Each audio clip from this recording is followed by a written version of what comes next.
Joining me now is Jonathan Roumie, who plays Jesus on The Chosen. And today we're at the Hope for Life conference in Boston. So good to have you here. Thanks for having me. Yeah, of course. Good to be here. Yeah. Okay. So I want to talk a little bit about what you and Mother Olga were talking about, because we saw some clips of The Chosen during your conversation on stage. First, I was just wondering, as an actor, how often do you go back and watch the scenes that you're in? I don't. Usually before every season, I'll sort of watch the last season just to remember where I was and what the context of the scenes were, and maybe emotionally if there was a tone that was running through it that either continues or starts something fresh in the new season. But other than that, I things like this, that's basically it. Okay, so you're not popping some popcorn on a Saturday night? No. Watching myself? No. Yeah. Why do that when I have a mirror? No. Okay, so season 6, you just wrapped filming. Yeah. What was that like? It was really difficult. It was the hardest thing that I've done as an actor to date. I think it's one of the hardest things I've done as a person, as a Christian. The whole season was just a form of, in a lot of ways, it was a form of prayer for me. And it was intense prayer, just recreating and reenacting scenes of the Passion and the Crucifixion. So yeah, it's, on one hand, I'm happy it's behind me. On another hand, it's, I'm kind of bummed that it's over, because now I know the end is inevitably near. Yeah, season 7. Yeah. So what did you learn about Jesus' love for you and just for humanity in filming The Passion? That I will never know the extent of that love, the depths that he felt it.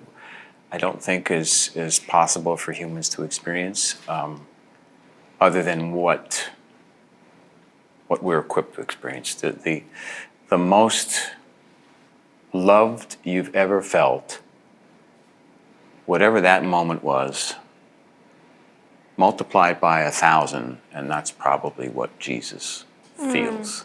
I think he has to have the most vibrant and intense emotional experiences of the spectrum of emotions. I kind of believe that of all of humanity, he was the most human of all humans. So he probably felt things more deeply and on a heightened level even than the rest of us do. And having played him for several years now, do you ever doubt his love? No. That's amazing. No, I mean,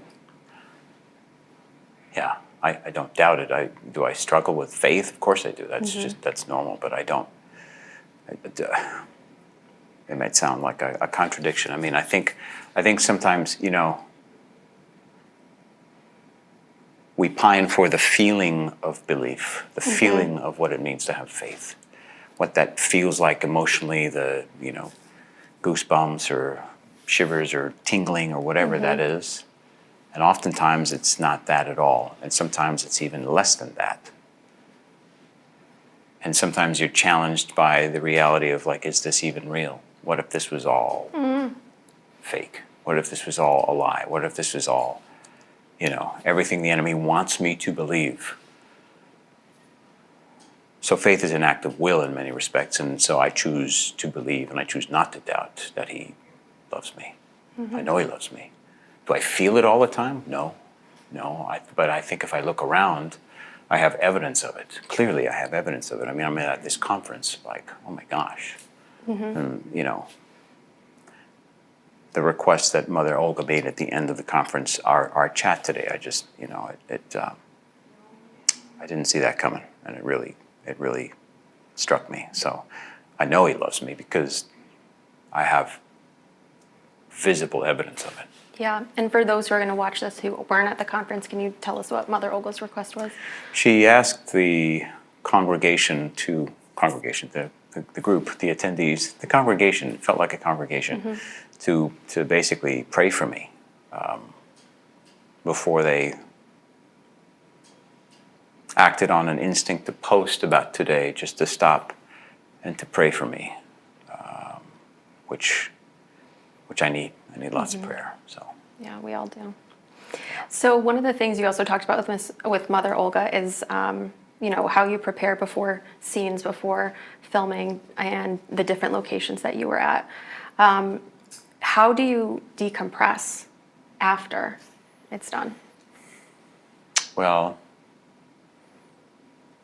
I did something this season that I've never done before, which was just to go off the grid for a week into silence and prayer. I went to a monastery in the desert, and that was transformative for me in so many ways. And I look forward to doing more of that. That is a way that I can decompress. But you can't. A week away was all I could afford at this point, at this time. And because there's so many other things that are pending decisions. And so I knew I'd have a week right now, and then I'm going to try to find 2 weeks, and then maybe I'll find 3 weeks. But for now, a week was the beginning of the recovery process, the decompression. Because after season 6, it is a recovery process, and it'll take at least the same amount of time it took to shoot it, which was 5 months. It will take that, or 6 months with prep and everything. It will take at least 6 months to come out of, to just release that, because it was a traumatic undertaking. Of course. Do you communicate with your cast members now that you're not filming right this second? And say, yeah, we're all friends. How are you doing? Yeah. Can you believe we did that? I mean, we have our versions of that, like any group of people that have been working together for years, you just you get a coffee and see what else is going on in somebody's life. I mean, we just did the thing, the thing, that's probably the last thing we talk about. Life, the rest of life is what we try to focus on and get to know each other better as people, and challenges that we're each going through as humans. Yeah. And the fact that we get to work together in these circumstances that are so meaningful and moving to so many people, including ourselves. We do that for half the year. So when we're not doing that, we just want to get to spend time as people. Yeah. Now, my understanding is that on a little break from filming season 6, you got to meet Pope Leo. I did. What was that like? And did he mention if you'd seen The Chosen? So Pope Leo is amazing. I loved meeting him. He's warm, he's congenial, he's quietly charismatic, soft-spoken, but just authoritative, just warm was the overwhelming adjective I'd use to describe him. The first thing he said to me is that my brother watches the show all the time. He's like, unfortunately, I have to admit, I haven't seen it. And I said, that's okay. We brought you some DVDs, so we can remedy that pretty easily. So and he said, okay, so we'll see. So maybe he'll pop some popcorn. You never know. He might pop some popcorn. If he's got a DVD player, I don't know if people still even buy those things. I'm sure in the Vatican somebody's got a DVD player designed by Michelangelo or something like that. So. And I mean, what was it like knowing that he's an American like you? Oh, when I watched the election, and not the actual election, but I watched the results of the election and live, and I wept because it was him, his face, the emotion in his face, looking out at everybody in St. Peter's Square, and then just realizing that I never thought I'd see this in my lifetime. And I'm, I wasn't alone in that, and people who have been in those processes and said the same thing. It's like it's not going to happen, and it happened. And it's like, whoa, what does that mean? And I think it's a shot in the arm for the American church in a big way, but for the world church as well, because of who he is as a person and the mission fields he's walked in as a shepherd, as a priest, and the good he's done for the poorest of the poor. So I think, and also his affinity for and concerns about the growing technology, especially with regards to AI. That's something for me is kind of concerning as well and meaningful. And so the fact that he's got his finger on the pulse of technology, but he's also, you know, I've seen him on a horse. Like he's a good dude, it seems like. Yeah. And okay, I have just a general question for you about your relationship with Jesus. So I know you've been Christian your whole life. When you were a child and you looked at Jesus, or you imagined him, you probably imagined an adult. Robert Powell. Yeah. And then eventually you became a young adult and Jesus was more like your age.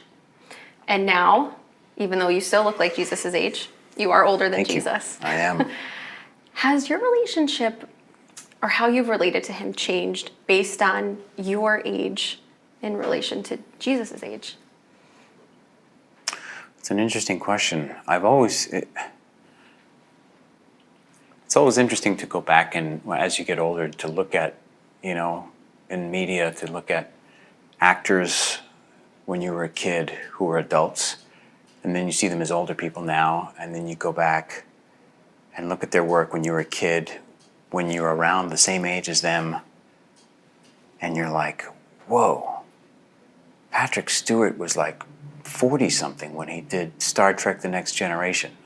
A little bit of a Star Trek fan. And I'm like, I thought he was like way older than that.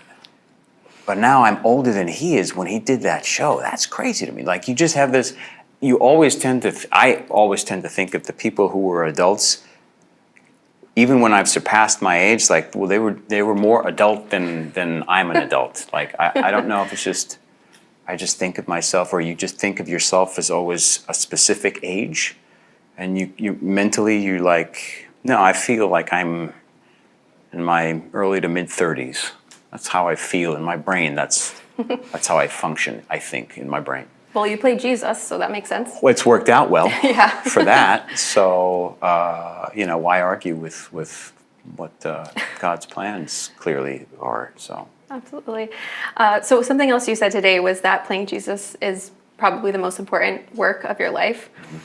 But I want to talk about another piece of work that I would imagine was probably a little bit more fun than what you're used to, which is the upcoming romantic comedy, Solo Mio, with Kevin James. Yes. So tell us about that and Very what excited role about you're that. playing in that film. So Solo Mio is a sort of a modern day romantic comedy that has nothing to do with specifically faith stories, you know, but it has elements of characters that are faithful in their own way or representative of faith, but it's not like a faith story. And it's just, for me, it was an opportunity to do a comedy, sort of a secular comedy that is just a great story, really well written, wholesome family values to it, like kids can watch, like, you know, maybe it'll be PG, probably PG, and it's in the vein of the old school rom-coms where you just feel good and you laugh a lot. And I've seen an early cut of it, and it was fantastic. And I was like, I'm so glad. Like, this turned out really, really well, and I'm really excited. And I think people are really going to love it, and because it's full of warmth and fun and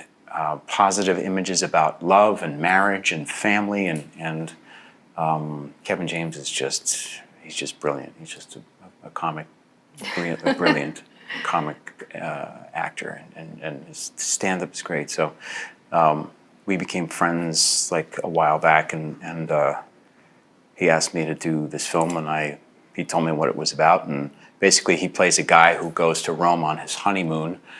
Well, he goes to get married in Rome and then do his honeymoon package in Rome, and his fiancée doesn't show up, and so he tries to change the honeymoon package that he's bought, which a number of other Americans are also on the same package. I'm one of them, and the hotel manager says, it's non-refundable. You should just do it anyway. Go on your own honeymoon. So he does. and he kind of treats it like a vacation, and he's basically doing couples things by himself. And I'm like, what's that guy doing by himself? And so me and this other guy, played by Kim Coates, are part of these two couples that are on this, this honeymoon package called the Two Become One package. And I read that, I'm like, I'm in, sold. It was just so fun. We got to run around Rome, and we had a blast. Yeah, and my understanding is looks like it's going to come out February 2026. February, yeah, right before, I think February 6th, about a week before Valentine's Day. So it should be perfect timing. So. That's great. Yeah. Awesome. All right, Jonathan, so I have a couple of just kind of short, quick, fun questions for you. Since you're from New York, I'm curious what your favorite style of pizza is. I can give you a few kinds, unless you know off the top of your head, but New York, let me hear what you Brooklyn. Got. Okay, New York style, Brooklyn, deep dish, Detroit, Greek. Thin crust New York slice. Yeah. Yeah, that's quintessential New York slice. Mm-hmm. Like Joe's or John's or one of those guys. What about Ray's? Ray's is good. It's not my favorite. Which Ray's? There's 1,000 different Ray's. The original so I'm like, the original, or like the new Ray. original, Yeah. the new original Ray's. Who knows? Because that was something. What was your confirmation saint name? Patrick. Oh. Yeah. That's my son's middle name. Oh, big fan of St. Patrick. St. Patrick is the man. Yes, he is. Now, this is totally random, and no one's going to hold you to this. But if you were given the chance, would you take a trip to outer space? Yes. You would? Yeah. I think that shows your trust in Jesus. Oh, yeah. Well, Jesus is everywhere. Yeah. Yeah, and when I was a kid, I wanted to be an astronaut. So. Really? Yeah. Yeah, I've seen UFOs, or like, there'll be all sorts of weird stuff. I'm just like, wow, there's stuff up there. So, yeah, God's everywhere. So, why not space? No fear? No, I don't think so. I'd probably have butterflies for sure. I mean, how long am I gone for? I don't know. Can you do it in 15 minutes or 20 or something nowadays? Oh, you mean just like up and down? Yeah. Oh, that's nothing. I thought you meant like a week or like, I don't know, an 18 International months. Space Station visit? Yeah, I don't know. I don't know how long. I think if I get through the training, I'd be okay. Because a lot of that involves a lot of spinning, and I don't do well with spinning. But if I can get through that and like G-force, I'd be all right. Yeah, the space thing doesn't bother me. That's awesome. Yeah. All right, Jonathan Roumie, thank you so much. Thanks, Victoria. It's been a pleasure. All right, now back to more of This Is the Day.